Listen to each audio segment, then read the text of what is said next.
Good morning, class. Today, let's talk about convection. There are two concepts to convection that we need to cover. Firstly, what we call the thermal expansion. So, in kinetic model of matter, we have learned that when something is heated, the particle's kinetic energy will increase. That means in solids, for instance, the particles vibrate more vigorously about the fixed positions. So this will cause the volume to increase. So in Chinese we say 热胀冷缩. When something is heated, it expands. When something is cooled, it shrinks. Number two, let's talk about the idea of density. So density equals to mass over volume. When the mass is same, the higher the density, the lower the volume. Let's look at question 1.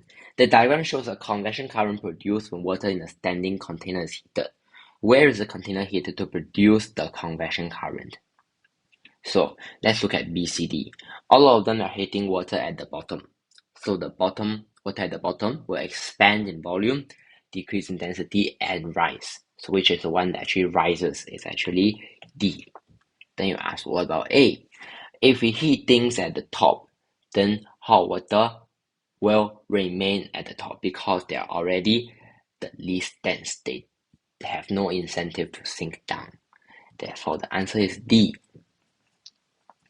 Number 2, a beaker of water is heated at the bottom to form a convection current in the water. Write it down that this is what you need to do for your explanation questions. Memorize the steps. First step, definitely, right, you heat up the water and then it will actually expand. After that, what happens? The density of water decreases.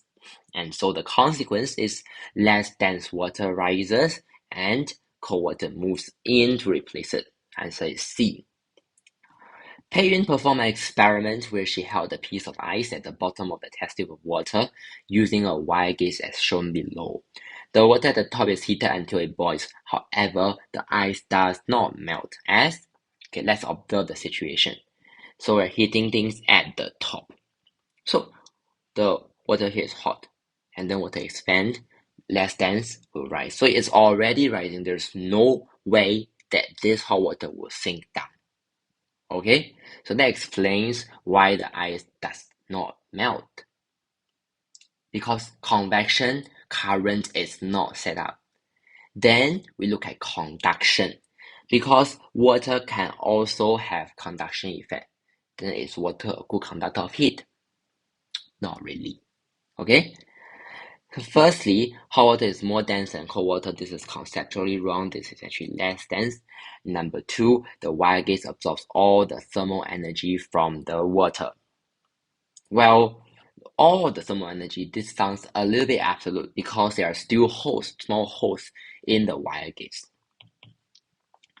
Glass is a poor conductor of thermal energy, but we're not conducting through the glass, we're conducting through the water. Water is a poor conductor of thermal energy. This is the best answer in this case. Number 4, some liquid in the glass pan is heated. What happens to the mass, the volume, and density in the region of X? So we know that mass is the amount of substance in the body, and mass actually stays the same because the amount doesn't change. And when we heat up something, in thermal expansion principle, the volume increases, and since mass is the same and mass equals to volume times density, the density actually decreases. Alright, tell me one learning takeaway you have from this video as your completion of your homework. Thank you very much.